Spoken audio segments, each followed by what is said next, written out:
Boa noite, hoje estamos recebendo aqui a Tati do Incel, né? A Tati do Incel é candidata a vereadora pelo PL. Então a gente vai fazer aqui um bate-bola com a Tati vai se apresentar, né? Eu sei que muita gente conhece a Tati, mas algumas pessoas talvez não conhecem. E a Tati vai ter aqui o momento dela poder se estar apresentando. Agora é com você, Tati. Boa noite, ou bom dia, ou boa tarde a todos os ouvintes, dependendo do horário que estiver nos acompanhando, nos assistindo. Eu queria agradecer muito por essa oportunidade da gente estar tendo, né, de se apresentar. Eu sei que eu sou a Tati do Incel, tenho 43 anos, sou mãe. Estou há 20 anos em Santa Rita, desses 20 anos, há 18 anos trabalhando pela população de Santa Rita, por meio da busca por recursos para que eles possam praticar esportes de forma gratuita, cuidar da saúde e ter mais qualidade de vida. Sou também publicitária, profissional de educação física, professora de natação, de hidroginástica, empreendedora social. Bacana. Acho que é isso. Eu fui triatleta profissional da Portuguesa e da Seleção Brasileira. Sou campeã brasileira, fui campeã brasileira, campeã paulista, campeã do Troféu Brasil, vice-pan-americana, terceira mundial. Currículo grande, hein? Ô, Tati, a primeira pergunta que a gente vai fazer para você aqui é quais são suas principais motivações para ser candidata a vereadora? Como eu disse, desses 20 anos que eu estou em Santa Rita, 18 anos foi de doação total à população santarritense. Eu fui criada por pais que meu padrasto ele era da aeronáutica, então eu, assim, durante muito tempo da minha vida, em 13 anos eu estudei em 18 colégios mudando de cidade. Então eu não tinha um local onde eu realmente tivesse um sentimento de pertencimento. E isso eu encontrei em Santa Rita. Eu fui triatleta e eu era atleta da Portuguesa e ali em São Paulo eu encontrava grande dificuldade de treinar, era tudo muito longe. E a primeira vez que eu estive em Santa Rita, eu vi o grande potencial que Santa Rita tem de desenvolvimento esportivo, espaços de lazer, de qualidade de vida. As pessoas podem trabalhar, podem almoçar em casa, elas não ficam horas no trânsito, elas não têm tanta preocupação com isso. E quando eu cheguei em Santa Rita, eu me apaixonei por Santa Rita e eu decidi usar os meus dons, meus talentos e o propósito que Deus colocou no meu coração de vida para investir no próximo, para ajudar o próximo, porque eu amo pessoas. Quem me conhece sabe o carinho verdadeiro que eu tenho com cada um e o tanto que eu me esforço para ajudá-los em suas necessidades. No esporte, eu encontrei um porto seguro, eu encontrei uma forma de ter uma disciplina, eu encontrei ferramentas para ser uma pessoa resiliente, para não desistir dos meus sonhos. E eu esperava criar meus filhos num ambiente esportivo que proporcionasse essas ferramentas para eles também. Então eu falei assim, eu vou criar uma forma que eu possa contribuir com a cidade ainda mais, porque ela já tem um potencial gigante, mas que eu possa contribuir para que a futura geração que está crescendo com meus filhos, elas tenham essa mesma consciência, elas deem esse mesmo valor para o esporte que eu aprendi a dar e elas conquistem um melhor espaço em suas vidas, não só no esporte, mas no emprego, na educação. E eu acredito que o esporte ele acaba englobando todos os setores da nossa vida. Verdade, bacana. A Tati tem um projeto muito interessante, né? Que é o projeto social, né? Então, assim, às vezes a pessoa, ela faz o questionamento, né? O que a pessoa já fez, né, na vida para ser candidato a vereador, né? Porque, querendo ou não, você tem que ter um histórico, né? E não adianta a pessoa, infelizmente, nunca fez nada, nunca preocupou com nada, de repente ela dormiu e acordou querendo ser candidata a vereadora. Então, eu acho que é bem por aí, né? Eu acho que, infelizmente, tem muito turista, né? Tem muito turista que só está preocupado com o salário, né? Mas não tem nenhuma ação ativa, né? Então, você falando aí, contando o seu histórico, contando um pouco da sua trajetória, eu acho que muita gente vai conhecer, né, de perto quem realmente é a Tati do Incel. Então, acho que é bem bacana esse bate-bola aqui. A gente vai dar oportunidade para mais pessoas, mas para conhecer, né, Tati? Eu vejo que, assim, esses 18 anos, eu não tenho só a experiência com o Incel da aula, de professora, mas como gestora. Eu precisei, o Incel ele começou com um projeto onde eu andava na rua, eu fiz uma parceria com a Etnotel e eu peguei a piscina, o espaço esportivo deles emprestado, e eu pegava crianças na rua e chamava, vamos lá aprender a nadar. E daqui a pouco eu já estava com mais de 100 crianças. Com isso, eu tive que investir na fé, na coragem, e procurar um espaço onde a gente pudesse proporcionar melhores condições de aulas, de treinos para essas crianças. Foi quando surgiu a oportunidade da gente alugar um espaço onde nós ficamos 10 anos, antes da pandemia, que é ali na esquina com o Pôr do Sol, onde era a antiga Planalta. Isso fez com que eu tivesse experiência na gestão, né, de uma empresa, porque sendo uma entidade, é uma empresa. Então, eu tive que fazer contratação de funcionários, eu tive que criar projetos que mantessem a sustentabilidade do Instituto, porque ele não é financiado pelo governo, pelo poder público municipal. Então, eu tive que criar um projeto de sustentabilidade. São 18 anos de Instituto. Então, assim, eu tenho um histórico de uma entidade que deu certo, que dá certo, que está dando certo. Então, eu tive que aprender a fazer projetos para o governo federal, governo estadual, projetos para o próprio município, prestações de contas. Então, assim, são 18 anos dando certo, né? Então, eu tenho toda essa experiência de legislar leis. Por exemplo, eu fui presidente do Conselho do Idoso e o Conselho do Idoso não tinha lei do fundo para poder receber o recurso. E eu fiz parte da construção dessa lei. Entendeu? Por quê? Porque eu tenho uma experiência nisso. Então, eu creio que, assim, são 18 anos que Deus me preparou para esse momento. Porque eu vejo que no Incel, eu tenho muita limitação. E eu sei que eu tenho potencial para fazer muito mais por Santa Rita. Eu conheço todos os públicos, eu não atendo só crianças, eu atendo jovens, eu atendo adultos, eu atendo deficientes, eu atendo todos os públicos. Então, nesses 18 anos, eu tenho visto o que está acontecendo em Santa Rita e me indigna, assim, aquela questão de, assim, muita coisa não acontece porque o poder público não tem interesse. E, às vezes, ele não tem interesse, ele não consegue ver com os mesmos olhos que eu vejo, porque ele não está no meu lugar. Ele não está do lado que eu estou, do lado do povo, do lado da população de Santa Rita. E não é só a questão do esporte, porque eles compartilham de tudo, de todos os tipos de necessidades com a gente. Acaba que sendo um ambiente onde eles compartilham aquilo que eles passam em casa, as necessidades que eles têm no município, a falta de acessibilidade. Hoje eu encontro uma grande dificuldade com o público PCD. Por quê? Porque na nossa cidade a gente não tem uma obra qualificada para poder atender esse público. E eu vejo que até mesmo nas escolas, eu tenho uma filha deficiente e nas escolas muitas das vezes a gente tem os filhos passando de um professor de apoio para outro porque eles se sentem frustrados e incapacitados de atender os nossos filhos, porque não tem uma capacitação adequada. Então, assim, eu conheço a necessidade do povo e eu sei, eu escolhi, eu tomei essa decisão porque eu sei que eu posso tanto mais. Eu sei que eu posso usar todos esses 18 anos que eu aprendi com o Incel, que eu tive de experiência com o Incel,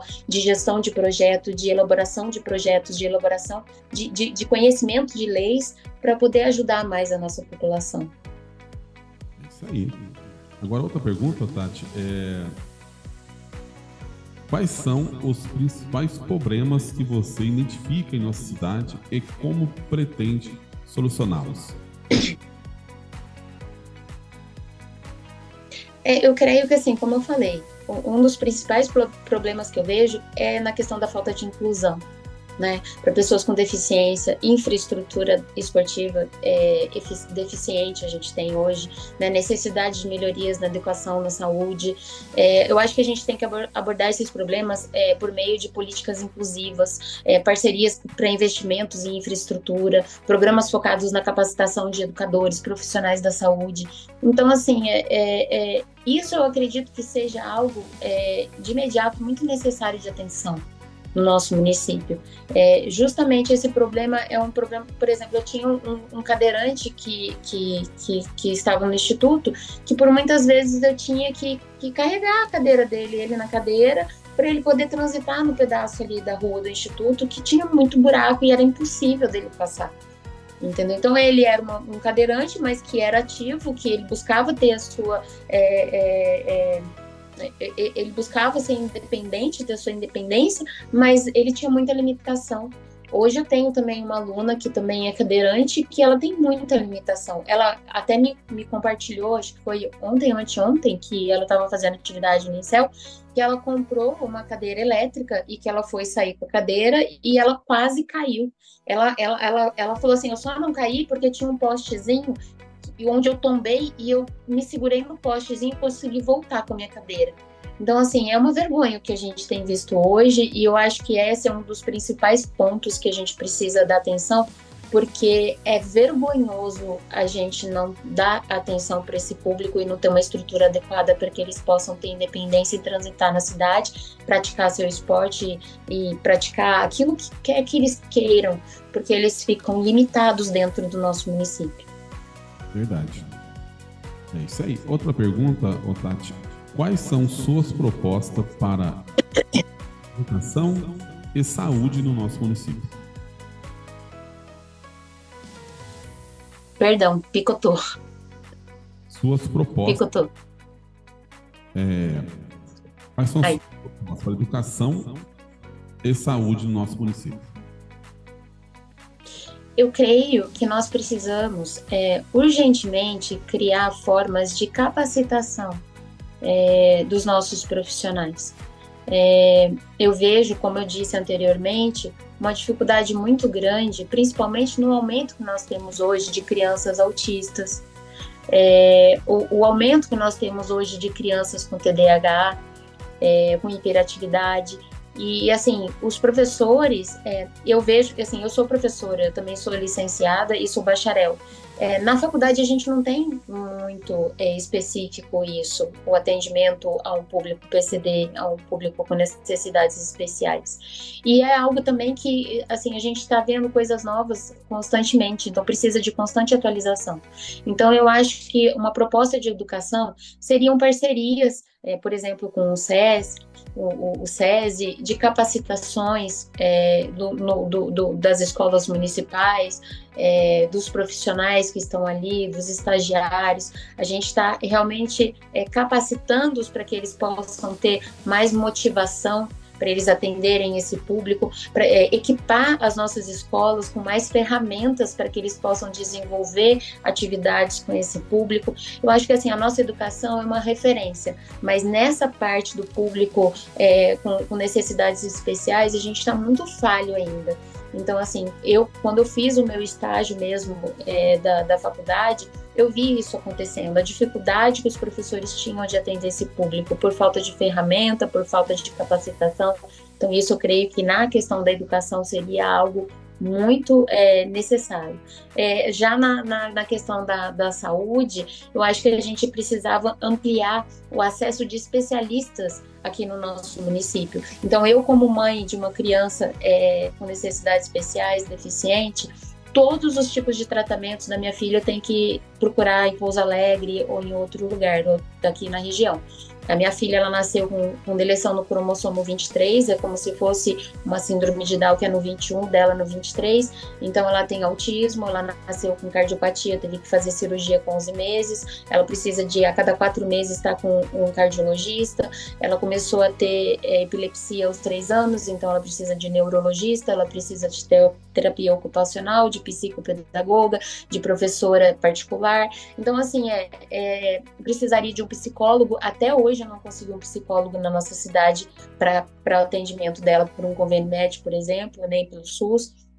É tudo muito difícil da gente conseguir. E eu acho muito injusto a gente ter que sair da cidade. Assim, é muito difícil para os pais, para as mães, principalmente, que geralmente são as que ficam com a criança, de ter que sair da cidade até para a própria criança. Gera um cansaço muito grande. Então, acho que na educação, na saúde, a gente precisa trazer possibilidades para que essas crianças, essas pessoas com necessidades especiais tenham um atendimento adequado no nosso município, seja por meio de parceria com empresas privadas, assim como a gente tem pessoas indo para o CISAMESP, poderem fazer alguma coisa por aqui mesmo, sabe, para eles poderem ter também exames locais. Outra coisa que eu vejo na questão da saúde, a gente não ter um postinho, alguma coisa que seja 24 horas num bairro, ou na zona rural mesmo, eles terem que vir para a cidade para poder ter um pronto atendimento. Às vezes é uma ocorrência de urgência e eles estão ali, de repente uma chuva, alguma coisa que impeça eles ali até de chegar na cidade, ou falta de um carro. Então eu acho que essas questões, essas propostas da educação, da gente ter capacitação de profissionais, da saúde, de criar políticas onde a gente possa ter parcerias com empresas privadas locais, para que a gente possa ter melhores serviços de saúde e atendimento diversificado, né, médico, eu acredito que seja uma grande necessidade e algo que eu vou lutar muito para conseguir. Bacana. Outra questão, Tati, é como você vê a questão da segurança pública na cidade e quais são suas propostas para esse setor? A segurança pública é uma questão que a gente deve abordar da maneira, eu acredito que integrada e multifacetada. Então, assim, por exemplo, a gente precisa fortalecer as bases de prevenção ao crime, investir em programas de educação, de lazer, que engajem os nossos jovens. Por exemplo, o esporte é uma ferramenta essencial para isso, a gente sabe, né?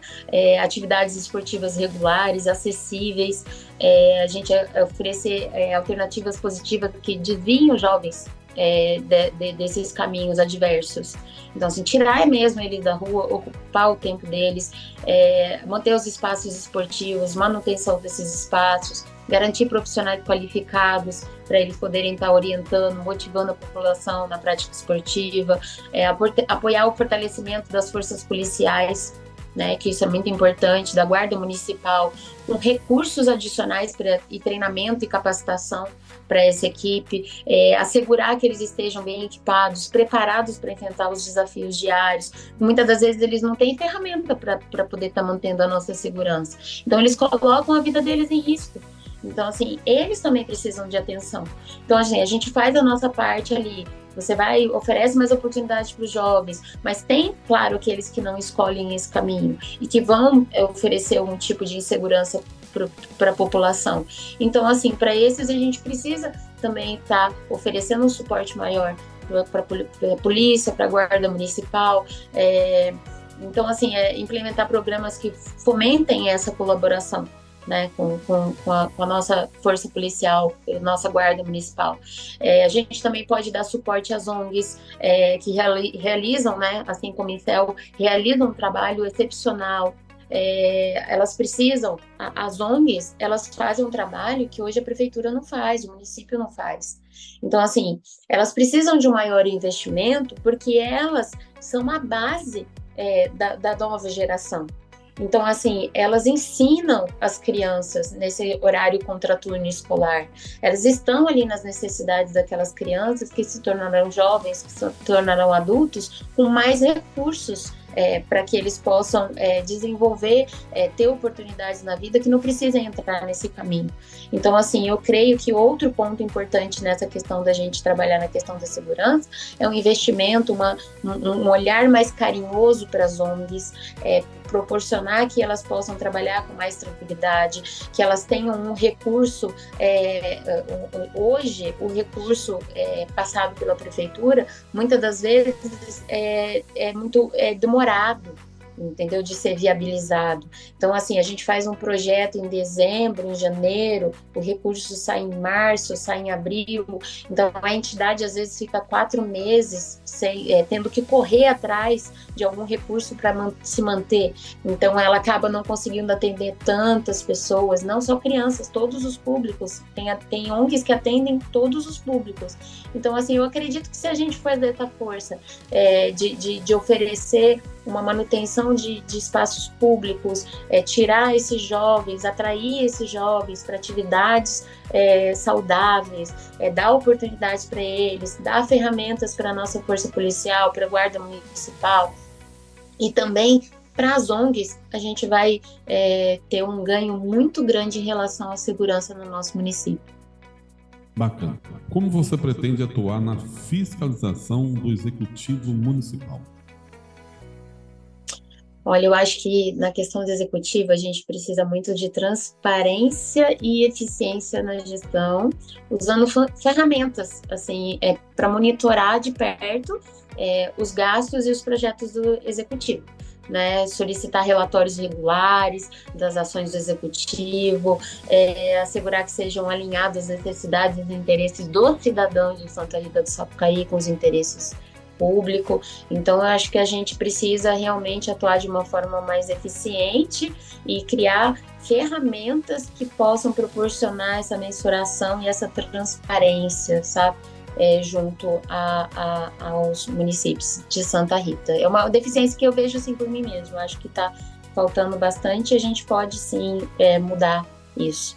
Eu, por exemplo, já tive em uma reunião na Câmara em que os vereadores, não foi nessa gestão, foi em outra gestão, já faz muito tempo, o inicial já tem 18 anos, mas que eu estive ali na tribuna e eu falei sobre isso. Eu falei, olha, vocês hoje estão aqui aprovando inúmeros projetos, mas vocês realmente leram o que vocês estão aprovando? Vocês conhecem os projetos que vocês estão aprovando? E todos não tiveram uma resposta ali para me dar, entendeu? Então a gente precisa realmente de pessoas que estão interessadas e que leiam ali o que está sendo apresentado, que tenham uma interpretação daquilo ali e realmente façam valer o seu voto de verdade, não porque o outro está falando sim, o outro fala sim, o outro fala sim. Não, a gente tem que atuar mesmo ali e ficar de olho em tudo que está passando pela Câmara. Na verdade, alguns vereadores, né, até na gestão nossa, o que acontece?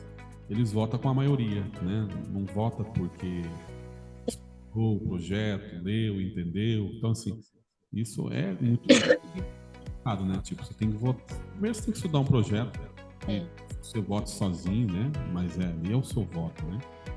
Mas, infelizmente, a maioria vota com a maioria interessado numa mesa, numa presidência, no outro ano seguinte. Então, tem umas coisinhas que precisa realmente mudar, né? Eu, por exemplo, eu estive na página da Câmara, lá onde tem os projetos de leis que já foram aprovados, que já foram executados. Um exemplo simples, tem um projeto para a pracinha da criança ali na eletrônica. Então tem um projeto de cobertura, de manutenção. A única coisa que está no projeto que foi executada é o parquinho. Só. Entendeu? Então foi um projeto aprovado, fizeram o parquinho e esqueceram do resto. Então, assim, isso também a gente precisa. Tipo assim, o vereador vai lá e vai fazer a propaganda dele. Eu fui o vereador que fez não sei quantas leis, que fez não sei quantas indicações, não sei quantos... Tá bom, mas o que efetivamente se cumpriu? Na verdade, por exemplo... E isso a gente precisa ali também, não é?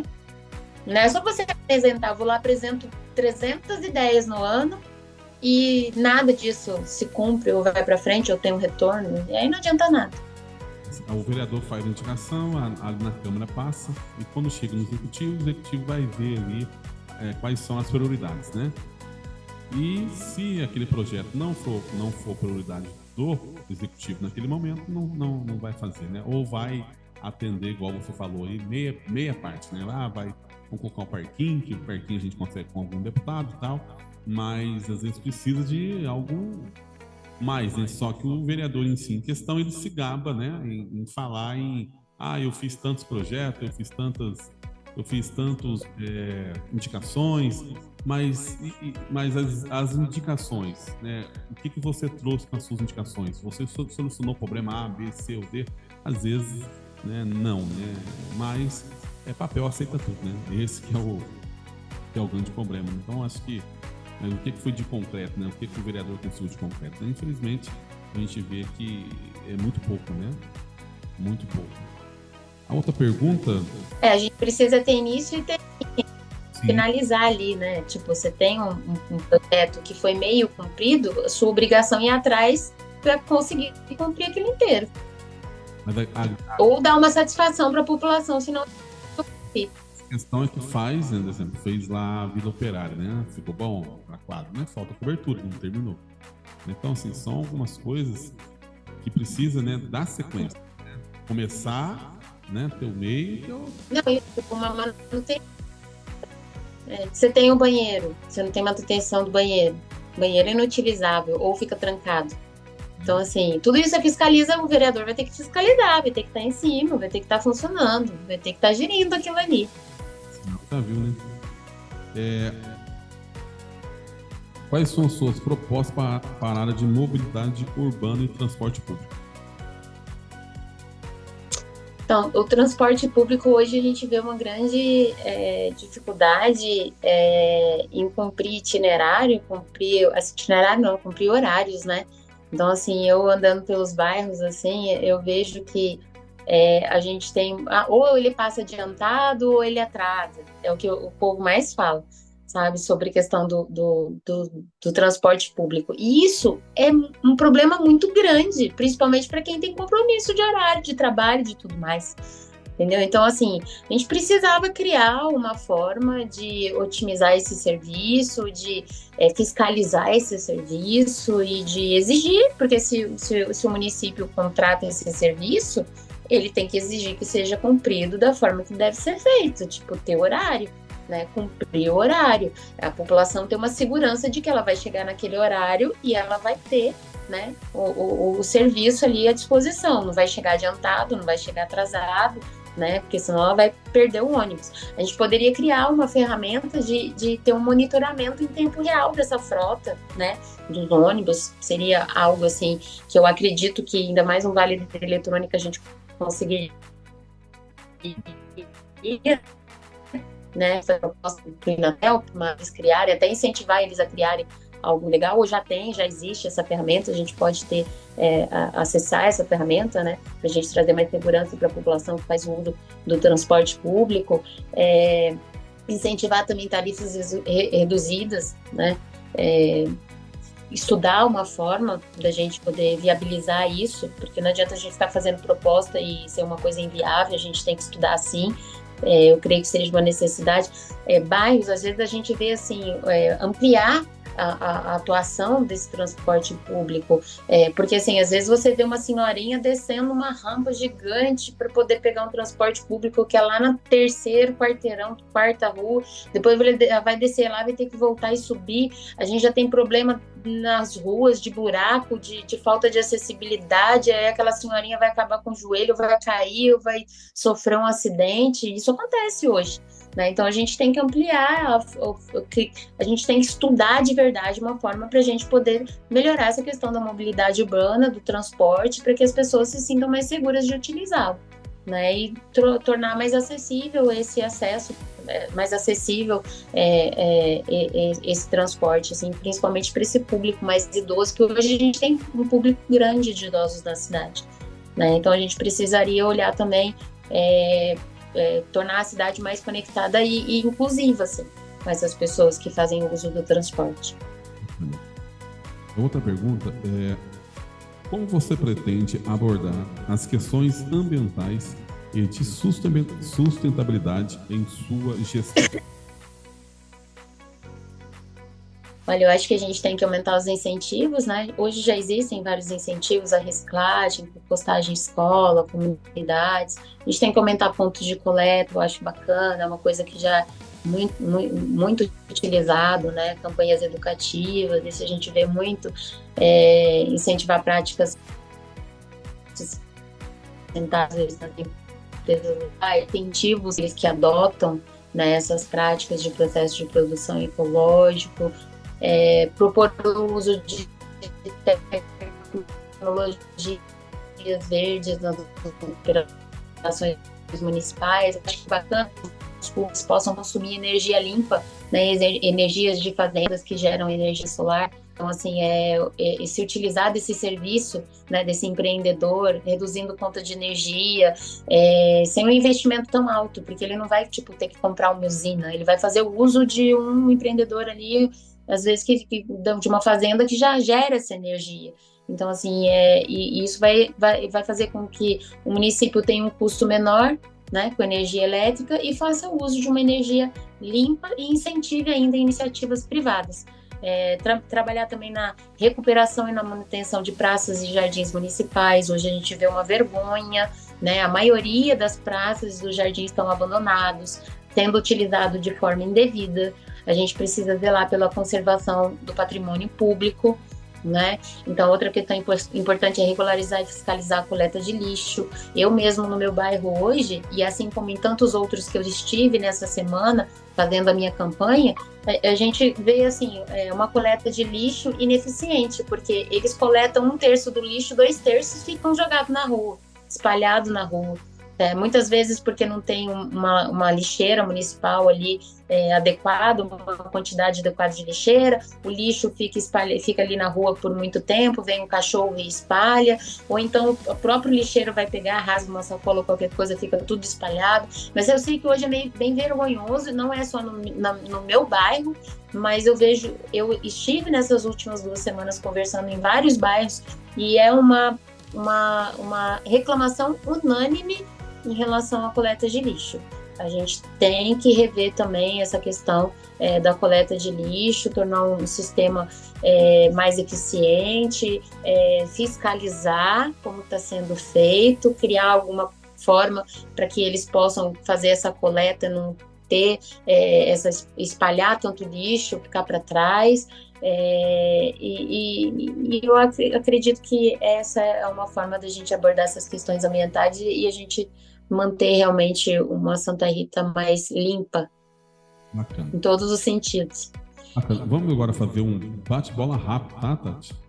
A gente tem aqui 7 minutos. O negócio voa. As linhas 40 minutos é bastante rápido, né? Um bate-bola rapidinho. Um livro que te inspirou? A Bíblia, com certeza. Me inspira todos os dias, é meu combustível, meu norte, a minha esperança, a minha vida. O que você admira?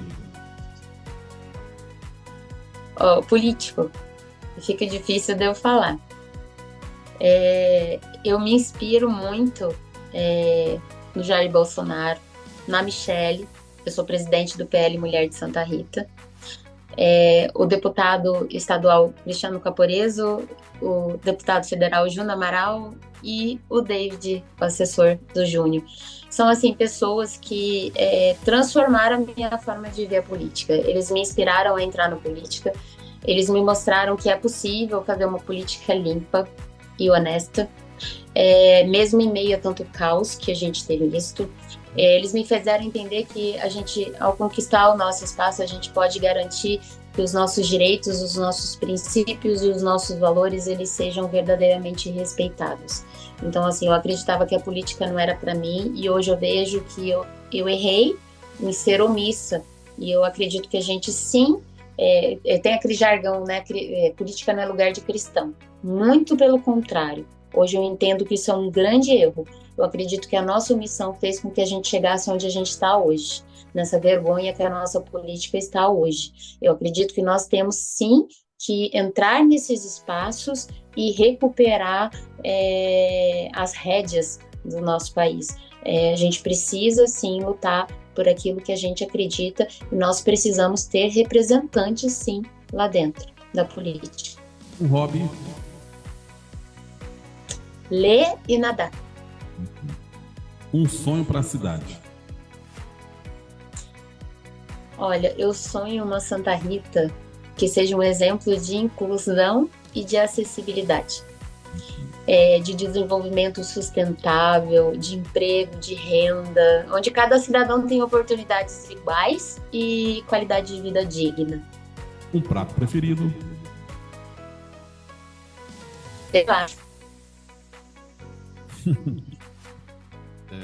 Uma palavra que te define. Resiliente. Um lugar que você ama na cidade. Eu amo a zona rural. Amo montanhas, amo verde, amo a paisagem de Santa Rita. É espetacular. Um filme favorito. Mostra-me o Pai, dos irmãos Hendrick, é um filme espetacular. Quem não assistiu, procura. É tremendo. A gente é um testemunho é um testemunho de que Deus existe, que Ele é real, que Ele está o tempo todo com a gente. Um lema de vida. Seja a mudança que você quer ver no mundo. Bacana. E caso você for eleita, uma meta para o primeiro ano de mandato. Vou implementar um programa abrangente de capacitação e de inclusão e acessibilidade em todas as escolas públicas.